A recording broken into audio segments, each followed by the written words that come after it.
SIST, un deuil difficile qui se met en place petit à petit pour la famille royale britannique. Près d'une semaine après la mort de la reine Elisabeth II, les membres de son clan ont participé à une longue procession dans Londres ce mercredi après-midi, pour transporter le cercueil de la souveraine du palais de Buckingham, où il a passé la nuit, jusqu'à celui de Westminster où il sera exposé au public jusqu'à ses funérailles lundi 19 septembre.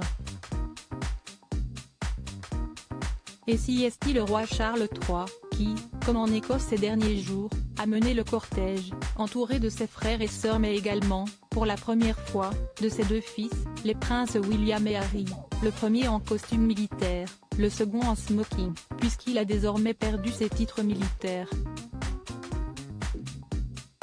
Fâchés depuis 2 ans et le départ brusque du cadet aux États-Unis, les frères ont oublié leur querelle pour se rassembler autour de leur père et arpenter les rues de la capitale suivis en voiture par leurs femmes, Kate Middleton et Meghan Markle, qui avaient passé la nuit avec eux à Buckingham Palace après avoir accueilli le cercueil de la reine.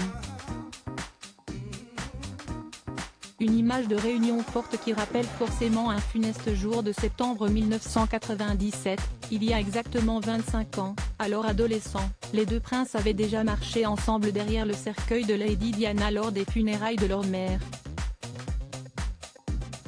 Un moment difficile pour les deux frères, traumatisés par cette marche quelques jours après son décès.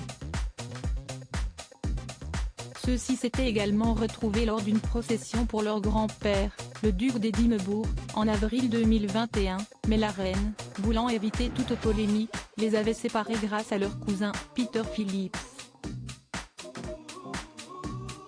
Celui-ci était d'ailleurs présent mais en retrait ce mercredi, comme tous les petits-enfants de la reine Elisabeth II, Zara Tindall, accompagnée de son mari Mike, Eugénie et Béatrice d'York avec leurs maris respectifs et les jeunes Louise et James avaient bien sûr fait le déplacement, tous en voiture.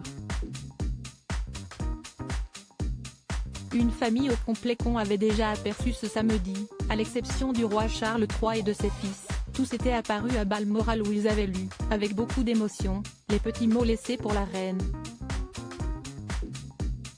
Un exercice que les princes William et Harry avaient répété quelques heures plus tard à Windsor, effectuant leur première sortie à 4 avec leurs femmes pour rencontrer le public massé derrière les grilles du château.